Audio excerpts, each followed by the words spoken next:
बिस्मिल्लाहिर्रहमानिर्रहीम। अस्सलाम वालेकुम। सिचुएशन रूम के ज़यम मोहम्मद फ़हीम और तासो गोरा मशरिक टीवी यो डेर गट खबर और तस्दीकी खबर तो दुनिया यो गट इदारे CNN लग साथ उड़ाने तस्दीकों का चे फ्रांसीसी तैयारा राफेल पाकिस्तान राव गुरजोला तरोसा पोरे दा खबर के दे इंडिया इनकार का चे जमुंगा यो तैयारा हम पाकिस्तान नदरा गुरजोले खो लग साथ अवल द फ्रांस यो इंटेलिजेंस इदारे एहसास इदारे एहलकार दा खबर उकड़ा इंटरव्यू उकड़ा चे आओ जमुंगा इतलात दार अगली दी और दा तस्दीक चे पाकिस्तान दा राफेल तैयारा रॉ गुरजोला और उस मुंगा का एग्जामिन कहू चे आखिर दा सव जवा चे राफेल रापरेवत उस पूरे खबर के दे चे पाकिस्तान मीडिया और इंडियन मीडिया को उस द पाकिस्तान पर दगा पर उन्हें पके चे कम कार इंडिया कड़े दे आगे पके कम हमला इंडिया उकड़ा दा आगे गटा द पाकिस्तान गटा दे वक्त द दुनिया आगा मीडिया वही चागन दा पाकिस्तान दा और न दा इंडिया दा उन पदे खबर कहूँ दे वक्त के मुंगसरा अब्दुल्ला हमीद गुल साहब मौजूद दे। सर बहुत शुक्रिया आपने हमें वक्त दिया और जिस तरह मैंने भी जिक्र किया इब्तिदाया में एक बहुत बड़ी खबर ना पाकिस्तानी मीडिया कह रहा है ना इंडियन मीडिया कह रहा है बल्कि आलमी मीडिया कह रहा है कि पाकिस्तान ने राफेल तैयारा गिरा दिया है और भारत का गरूर खाक में मिला दिया है। बिस्मिल्लाहिर्रहमानिर्रहीम जी, अल्लाह का शुक्र है, ये खबर दुरुस्त है। और अभी तो ये एक खबर आई है, अभी आपको पता चलेगा कि इसके बाद जो है वो तस्दीक होगी बाकी 3 जहाज़ों का, जो 3 राफेल और 2 जहाज़ जो दूसरे, यानी कि पूरे 5 जहाज़ जो हमने मारे। ये बातें तो अब इंडिया ने भी जो है वो मान ली हैं। 3 जहाज तो इंडिया भी मान रहा है और उनके मीडिया खुद दिखा रहा है, जहाज़ों की डेबरी दिखा रहा है। उसके अंदर जो है वो उन्होंने खुद बता रहे हैं, वहाँ वीडियोस मौजूद हैं, लोगों की वीडियोस हैं, सोशल मीडिया के ऊपर नज़र आ रहा है। भारत झूठ नहीं बोल सकता, ये जितना मर्जी झूठ बोल रहे हैं, हकीकत जो है वो नहीं छुपेगी। बाकी यह है कि ये जो जितनी भी इंटरनेशनल इस तरह से कंपनीज होती हैं, जो बड़े बड़े मैन्युफैक्चरर्स होते हैं, उनके ऊपर ज़ाहिर है एक बहुत बड़ा जो है वो मेरे ख्याल में कोहराम मच गया उनके लिए कि एक उनका राफेल तैयारा जो कि उन्होंने ज़ाहिर है बिलियंस ऑफ डॉलर लगा के उसके ऊपर रिसर्च एंड डेवलपमेंट की और वो इस तरीके से जो है बुरी तरीके से मारा गया। और पाकिस्तान के इंफीरियर जहाज़ों से,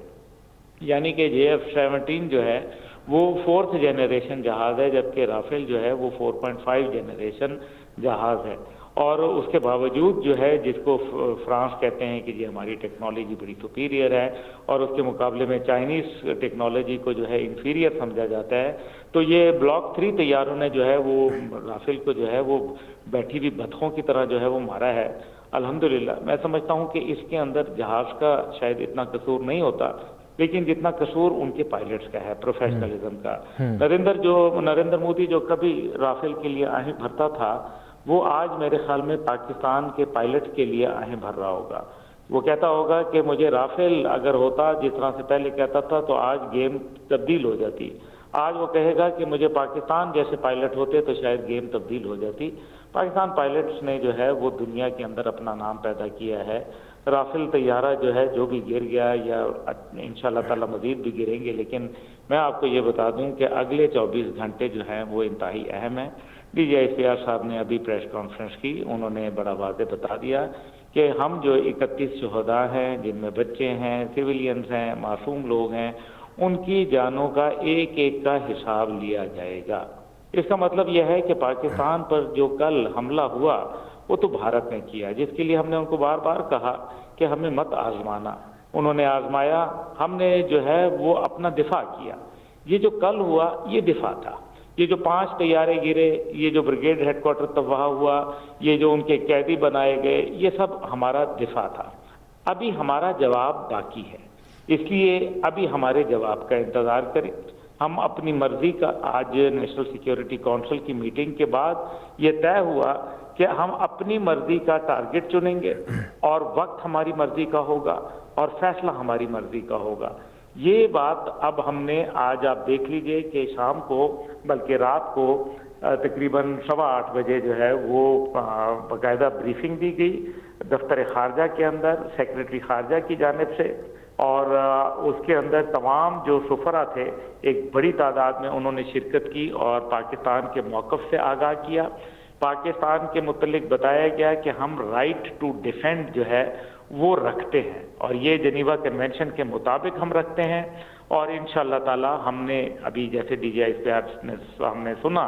कि तमाम जेनीवा कन्वेंशन के जो अहदाफ हैं, जो उन्होंने कवानीन बनाए हैं, उनको जिन जगहों के ऊपर जैसे पानी है, सिविलियंस हैं, मसाजिद हैं और रिलीजियस साइट्स हैं, इनको निशाना बनाना जो है ये सरासर गलत है। पाकिस्तान को मालूम था कि ये मिसाइल, हमें एक हफ्ते पहले मालूम थे कि जो मिसाइल इन्होंने स्कैल्प मिसाइल, जो क्रूज मिसाइल इन्होंने जहां रखे हुए थे, वो ज्यादातर गुरुद्वारों की साइड के ऊपर रखे थे। तो पाकिस्तान उनको वहां हिट कर सकता था, लेकिन क्योंकि इसमें गुरुद्वारे की बिल्डिंग जो थी, मजहबी जो एक इबादतगाह थी, उसको निशाना बनने का चांस था, इसलिए पाकिस्तान ने वहां रिस्पॉन्ड नहीं किया। और इसी तरीके से पाकिस्तान पे जिस तरीके से हैमर स्मार्ट बॉम्ब्स गिराए गए, लेकिन मैं आपको ये बताता चलूं, बहुत सारे लोग जो है परेशान हैं कि पाकिस्तान का दिफाई सिस्टम कहाँ था, लेकिन आप तो ज़ाहिर है खैबर पख्तूनख्वा से ताल्लुक़ है, जब गोलियां कोई फायर करता है 50 गोलियां, तो उसके अंदर जो मर्जी हो जाए 2-4 गोलियां आपके पास आई जाती हैं। तो ये पाकिस्तान का भी ऐसा ही है। आप देख लें कि कल के जो है 78 जहाज भारत के उड़े और पाकिस्तान की सरहद के अंदर एक को भी नहीं आने दिया गया, जबकि हमारी जानिब से 42 जहाज जो थे वो मैदान अमल में थे, जबकि भारत के जो है वो शखुई 30 जहाज था, उसमें MiG-29 फल्क्रम्स थे, उसके अंदर जो है राफेल जेट थे और उसके अंदर MiG-21 जेट थे और इसी तरह से सपोर्टिंग रोल में तेजा जेट मौजूद थे। पाकिस्तान की जानिब से JF-17 थंडर ब्लॉक 3 जहाज था, F-16 थे और J-10C जहाज था। अब ऐसी तो और PL-15 मिसाइल जिसने बियॉन्ड विजुअल रेंज के ऊपर जो है वो भारत के जहाज़ों को गिराया है। पाकिस्तान के पास जो beyond visual range missile PL-15 है, ये 200 किलोमीटर दूर मारता है, जबकि राफेल के ऊपर जो जहाज पे मिसाइल सिस्टम है वो 150 किलोमीटर के ऊपर इंगेज करता है। इसलिए मैं ये समझता हूँ कि जो मौजूदा सूरत हाल है, एक बात हमारी तय हो गई, एयर सुपीरियॉरिटी हमने कायम कर दी। हम बेशक जो है वो कद में छोटे हैं, हम बेशक जो है तादाद में कम हैं, हम बेशक जो है वो अपने वसाइल में कम हैं, लेकिन याद रखें कि हम मुसलमान हैं अल्हम्दुलिल्लाह, और मुसलमान में गैरत होती है, हमियत होती है, सदाकत होती है। और फिर सबसे बड़ी बात यह है कि दुनिया के अंदर जो पाकिस्तान ने इस टाइम पे मुकाम हासिल किया है, मैं नहीं कह रहा कि आलमी बरादरी हमारे साथ खड़ी है, लेकिन जो ममालिक हमारे साथ खड़े हैं, फ़हीम साहब, मैं उनका जिक्र करना चाहता हूँ। आज़रबाईजान ने जिस तरीके से हमें सपोर्ट दी है, तुर्किया ने, इसी तरीके से ईरान की जानिब से जो हमें सपोर्ट आई है, और हमें जो है वो चीन की सपोर्ट आई है, ये वाकई हम समझते हैं कि ये एक बहुत बड़ी सपोर्ट है। अरब दुनिया जो हम जिसके लिए इतनी कुर्बानियां दी,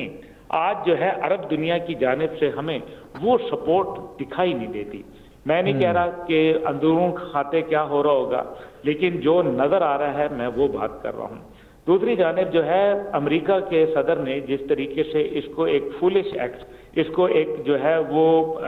इंतहाई शेमफुल एक्ट जो है वो करार दिया है। आप ये देखिए कि ठीक है कि इस टाइम पे मगरिब बेशक हमारे साथ नहीं खड़ा, लेकिन मगरिब इस टाइम पे न्यूट्रल है और न्यूट्रल का फायदा पाकिस्तान को होगा, वो भारत के साथ भी नहीं है। तो इस टाइम पे हमारी एक डिप्लोमेटिक सुपीरियॉरिटी मौजूद है। हमारी आवाम जो है वो अल्हम्दुलिल्लाह दुश्मन कुफर के खिलाफ इकट्ठी हुई है, और साथ ही साथ जो है हमारी जो फौज है उसको एक टेक्निकल बर्तरी और एक मिलिट्री बर्तरी जो है वो हासिल है। और एयरफोर्स तो अल्हम्दुलिल्लाह मैं समझता हूँ कि वो उसने एक दफ़ा जो है वो उधेड़ के रख दिया है भारत को, और भारत जो है वो अब कोई फ़ज़ाई हमला करते हुए 10 दफ़ा सोचेगा और 11वीं दफ़ा उसका जवाब वही होगा कि बेहतर है कि पाकिस्तान के शहीनों से बच जाया जाए। तो इसलिए मैं ये समझता हूँ कि मौजूदा सूरत हाल में ये हमारे पास मौका है। हमें जो है सबसे पहले तो अपने जो उन्होंने इंटरनेशनल बॉर्डर की वायलेशन की है, हमारे 4 शहरों के ऊपर जो पंजाब में हमला किया है, उसका हमें जवाब देना है, जो कि 24 घंटे में मुझे लग रहा है कि इंशाअल्लाह ताला हमारा भरपूर और मौसर जवाब जाएगा। आप इंशाअल्लाह ताला इस पे हौसला रखें। दूसरी बात जो है वो पाकिस्तान ने 5 जहाज मार गिराए हैं। पाकिस्तान ने जो है वो ये मामूली बात नहीं है। जंग में तो एक जहाज किसी का गिर जाए तो तबाही मच जाती है। भारत को कल की सिर्फ कल से लेके अभी तक जो है, जिसमें 24 घंटे नहीं गुजरे, इस टाइम पे $2.5 बिलियन का नुकसान हुआ है। उसके अंदर सिर्फ 1.25 बिलियन जो है वो है जो उसको जंगी साजो सामान जहाजों का नुकसान हुआ, और जो उसका अभी स्टॉक मार्केट क्रैश की, जो उसका कारोबारी तबका जो है 13% वहां से जो है उन्होंने जाने का ऐलान कर दिया। 13% भारत की इकोनॉमी में आप देखें, ये एक बहुत बड़ा फिगर है। इसका मतलब है कि भारत से एक बहुत बड़ी तादाद जो इन्वेस्टर्स की है वो जा रही है।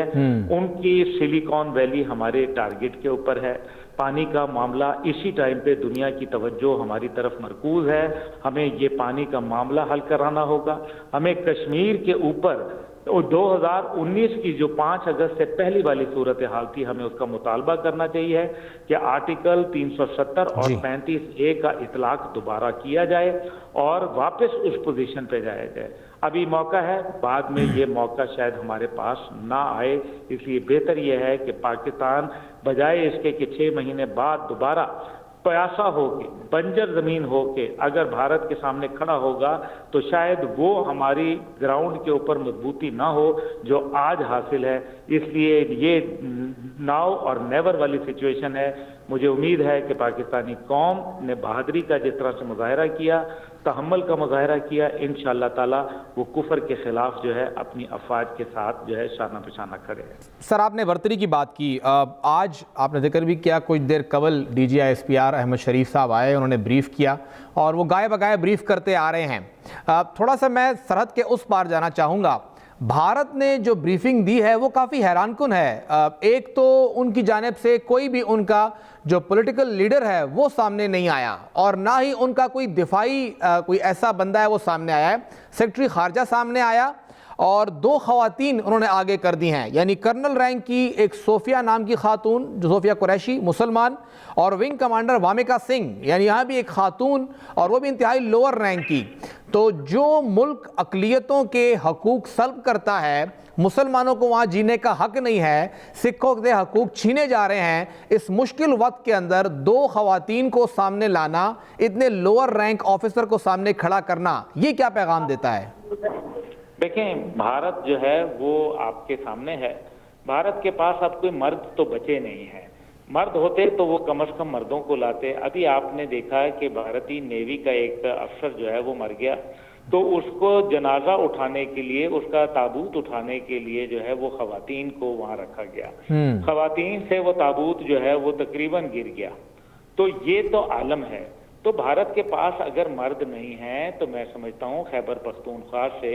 हम कुछ अच्छे तकड़े जवान भिजवा देते हैं जो उनकी अफजाइश नस्ल के ऊपर जो है वो तवज्जो दे सकते हैं। देखिए, जहां तक ताल्लुक है भारत का, भारत को शर्म आनी चाहिए। इंतहाई जो है बुज़दिल मुल्क है जो अब सच से छुप रहा है, सच के ऊपर जो है वो आ नहीं रहा, बात नहीं करना चाहता। सच का तो ये देखिए ना, सामना कर नहीं सकते। कल रात आप देखें, हमारे मिनिस्टर, हमारे आर्मी के जो जर्नल, वो आपको मीडिया पे, इंटरनेशनल मीडिया पे नजर आए। भारत कहाँ था? आप ये बताइए ना, कहाँ था भारत? कहीं भी नहीं। तो आज भारत जो है वो क्यों छुप गया? नरेंद्र मोदी जो इतनी बड़ी बड़ी भड़के मार रहा था, वो आज कहाँ चला गया? आज कहाँ था वो राजनाथ सिंह? आज कहाँ था वो अजीत डोवल? आज कहाँ था जो दीगर जितने सारे बदमाशों का टोला जो है? तो इसका अमित शाह, तो फिर इसका मतलब यह है कि वो खवातीन के पीछे जाके छुप के खड़े हो गए हैं। तो फिर खवातीन के हिसाब से तो जो भी मुल्क चलेगा, बस फिर वो आप देखेंगे कि उसका नतीजा जो निकलेगा वो वही है। तो अगर हमारे पास से यही हो सकता है कि हम हैदराबाद की कुछ चूड़ियां भिजवा देते हैं नरेंद्र मोदी वगैरह के लिए, वो पहन लें और अगर बहादुर होके मुकाबला करना चाहते हैं तो बिस्मिल्लाह आ जाएं, अपना ये शौक पूरा करें। माजी में भी उन्होंने पूरा किया, आज भी पूरा कर लें। उनको इंशाअल्लाह ताला अब वो डर गए हैं, खौफजदा हो गए हैं। उनको ये अंदाजा नहीं था कि इतना बुरा पाकिस्तान हाल करेगा, ये वो उनकी इमेजिनेशन में भी ये नहीं था। तो अल्हम्दुलिल्लाह पाकिस्तान में 3 मिसाइल गालिबन दागे हैं कल रात, और जो बहुत दिफाई जितने भी निशाने थे उनको हमने टारगेट किया है। आलमी सतह के ऊपर पाकिस्तान की पजीराई इसलिए भी हो रही है कि पाकिस्तान ने पहलगाम वाक़े की इंक्वायरी के लिए अपने आप को दो तरफा जो हम कहते हैं बायलैटरलिज्म पे, हमने उसके ऊपर भी अपने आप को पेश करने के लिए तैयार किया है। और हमने कहा है कि आप किसी तीसरे आज़ाद फरीक से भी आप इंक्वायरी करवा सकते हैं। इसलिए मौजूदा सूरत हाल के अंदर भारत जो है वो बहुत कमज़ोर विकेट के ऊपर है। उनकी फ़ौज जो है वो तैयार नहीं है, और उसकी सबसे बड़ी वजह यह है कि उनकी फ़ौज जो है वो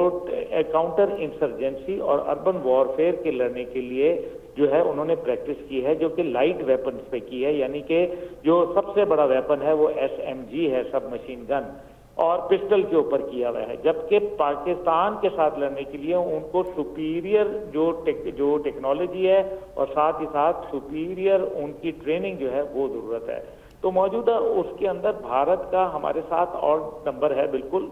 और फिर जो है वो बांग्लादेश में उसकी फौज फंसी हुई है, नक्सलबाड़ियों के साथ फंसी हुई है, साथ रियासतों के अंदर सिखों की तरफ जो है वो फंसी हुई है। भारत के पास इतनी फौज नहीं है कि वो पाकिस्तान को आउट नंबर कर दे, और चीन की तरफ जो है वो फंसी हुई है उनकी फौज। तो मैं समझता हूं कि ये एक अच्छा मौका है,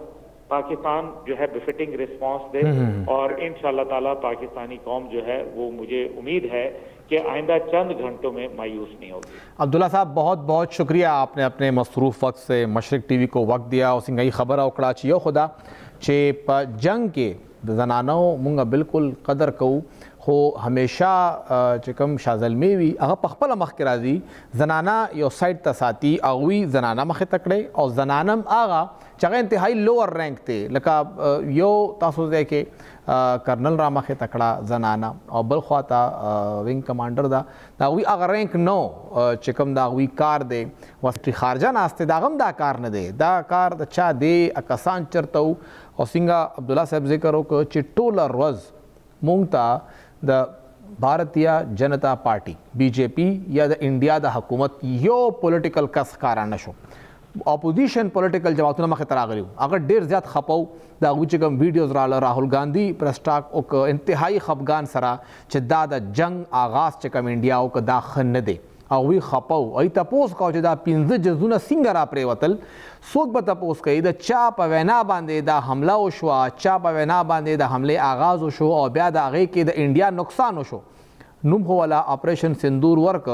हो ब्या दा आगे न पस कम कार चे वसर ओशो अगद वेना न दे और इंडिया उस खपल दा मख हम खपल खल्को तम निशी खुदले खपल उलस्तम चाखिर मुंग कड़े से दी ये बड़ा शान दमाग लू और पदा के बाद नूर हम खबर को मशरिक TV सराव से।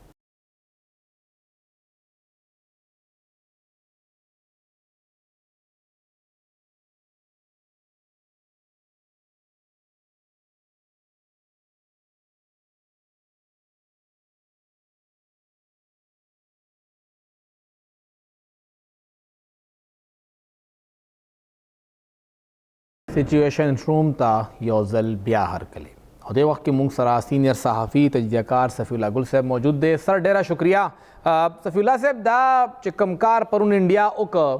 उस मसला दा चे पहला कदम हो इंडिया वागश्त हो द इंडिया का मकसद हो आगा हासिल नशो और उल्टा नुकसान दा हो शो चे दावी पिंज़ गट जजूदा रा प्रेवतल टोलर वज इंडिया दागे ना इनकार को और तकरीबन घंटा मख के द फ्रांसीसी इंटेलिजेंस इदारे अहलकार तस्दीकों का CNN ता चे और राफेल तैयारा पाकिस्तान रो गुरजोला कम चे और डेर गट फेलेयर दे जमुंग द पारम कंपनी द पारम और इंडिया द पारम और उस पाकिस्तान दा वही चे मुंग बदा स्कोर बराबर हो मुंग बा खपला बदला अखलू इंडिया चरता गेरा शवा आया स मिस कैलकुलेशन हो शो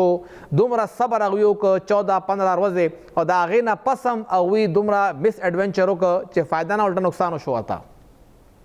गुरे तासो यो खोडर पिंजा जाजून तास खबर ओपन और बिया खसूसी तो का यो खुदा दे चे राफेल पखपला गणा दा कंफर्म करे दे CNN ताई कंफर्म करे दे ड्रामा चकुमा दा अमेरिकन योबल वेबसाइट के माने उसागा नामा खदा की आगा एक्चुअली चकुम दा का इजेक्शन सीट्स थी दा दे जहाज न चकला इजेक्टी की नो चे तबाकी की नो पायलट बचकाओ नो दे पारा नो आगा सीट्स मार्टिन पनामा बंदे कंपनी दा नो अरे अखपल आगा काउंट साथी नो कटा से तैयारी दे पाकिस्तान यो मेरा चकुम यो क्रैश हो रिसेंटली نو هغه د هغه ټایم باندې کاونټ چې کوم وو دیٹ واز 7084 جی نو اوس هغه کاونټ نه فورن پس بل تاسو نیوز نه راغله شوای دغه د پاروم چې کومه واقعیا وشوله نو دوی فورن هغه اپډیټ کړل غایکل نو اوس کا تاسو هغه چې کوم دی هغه 7088 باندې نو په دا میان چې کومه دا درې دغه د رافل کنفرمیشن ورسره SU30 والا پکې کا ډیټا ته موږ خالي ټیکنیکلی تا وګورو یا بل چې کوم د ما یو بل راکشم دغه ذکر کړو پاکستان چې کوم د خصوصي دغه یو خو JF17 او بل J10C چې کوم دی دغه ډیر لیټیسټ را دي او په دغه کې فرق داده د رافل چې کوم دی هغه رادار چې کوم دی د یوز کوي نو هغه BVR نه دی مطلب د بیونډ ویژن چې کوم موږ ورته یي رادار نو آج کوم دی د J10C کشم ها اور بل په JF Thunder 17 شه ها هغه یو خو زیاته هغه رینج زیاته هغه ایوریج کوم دی 150 کیلومتر ایر ټو ایر غنا سپیس ټو ایر سپیس چې هغه مارک کول شي میکسیمم دیغه 200 دی ویرز رافل چې کوم دی هغه چې کوم دی 100 to 150 دی نو ایوریج دیغه 120 125 پر جوړیږي نو یو خو داده په بل طرف ته چې کوم دی انډینز ډیر انډر اسټیمیټ کړو پاکستان چې کوم کا آرمی دی کا ایر فورس دی او کا د موجا میزایل سیستمز دی مخکې تاسو شوی دی چې په راجستان سېکټر شمه غنا انډیا خپل ایکسپیډیشن چې کومه دا د دوا کاله مخکې خبره ده نو میزایل او دغه یې انسټال کړی وي نو هغه هم پاکستان ریسپانس په دغه شانته ورکړي او خپل میزایل او بیا یې ورته مارک کړل چې تاسو چې په کوم په سیګ شي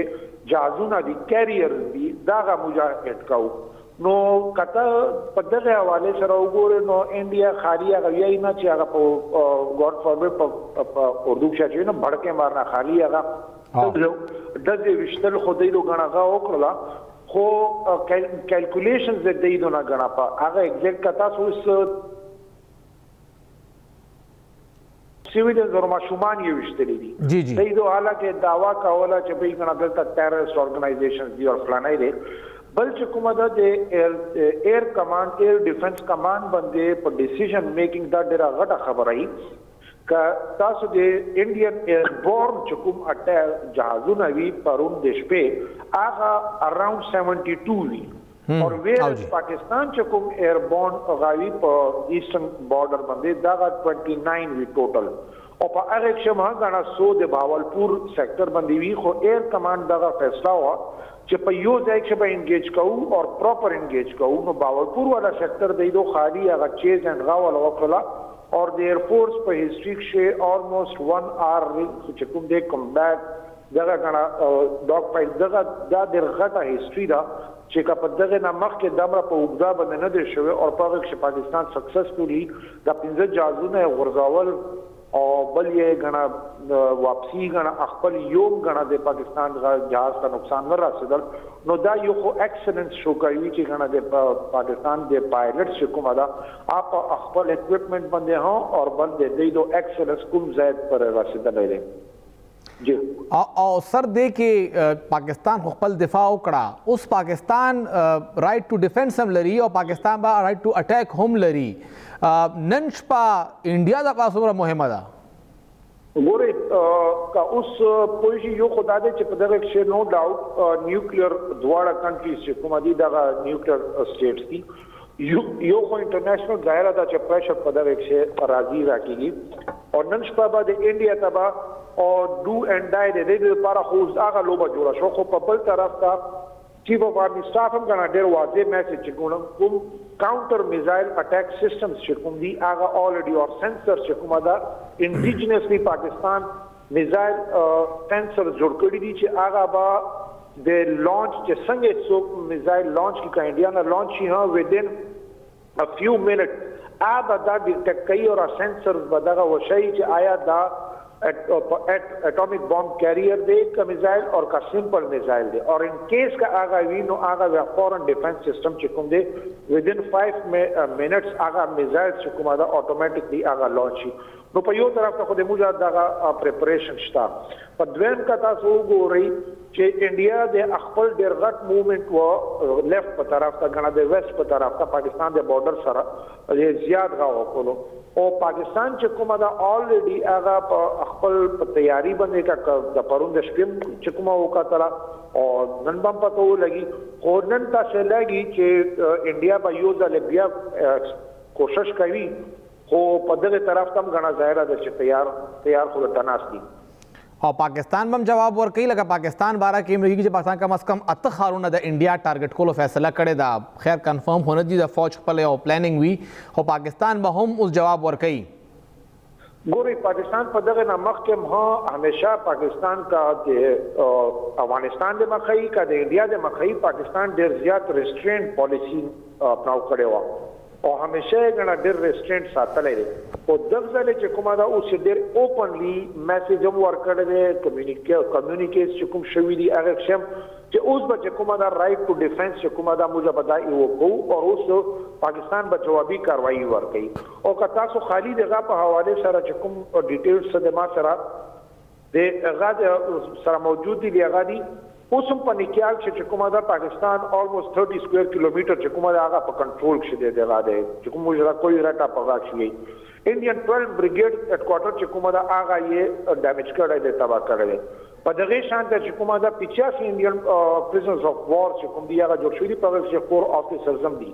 په دغه شان ته چې کومه دا یو 9 ډیویژن هډ کوارټر انډین اوکیټ کړی دی نو په دغه حواله سره کوګو الریډي په ګراوند باندې غاخو روان او پاکستان دی طرف نه ډېر واضح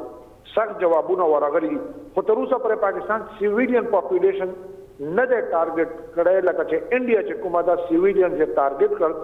نن هم چې کومه دا په راولپنډي شي یو دی او کالو ماشوم دی چې کو د چاپلار او کشمیر کې لیوټننټ کرنل او دغه شانته احمد پور شرکیه والا کتا سپورټي جزو جی جی سر بالکل کورونو کې پاکستان سم دا ټارګټ کوو د تاسو چې کوم انسټالیشن دي هغه به ټارګټ کوو ډېر شکریہ صفی الله ګل صاحب او څنګه سر ذکر وکړ چې 50 د وخت کې پریزنس اف وار دی جنگی قیدیان هم دي پاکستان تر اوسه پورې افیشل فګر نه دی ورکړنه ذکر کړی دی انډیا ته نن شپه انتهایی مهمه ده انډیا سایډ ته هم الرټ جاری شو پاکستان سایډ ته هم ټول هسپتالونو کې الرټ جاری شوی دی هسپتالونه ټول خیبر پختونخوا سند ټولو کې ویل شوي دي تاسو به چوټي نه کوئ پولیس چوټي کینسل شوه کنټرول روم جوړ شوي دي او خدای دې دا شپه په خیر تېره کړي او امن رڼا دې راشي امن غواړو جنگ نه غواړو خو جنگ خواهش دی زموږ کمزوري ونه ګرځي سچویشن روم کې تر دې دمه هم دومره سبا پر اجازت راکړئ د الله په امان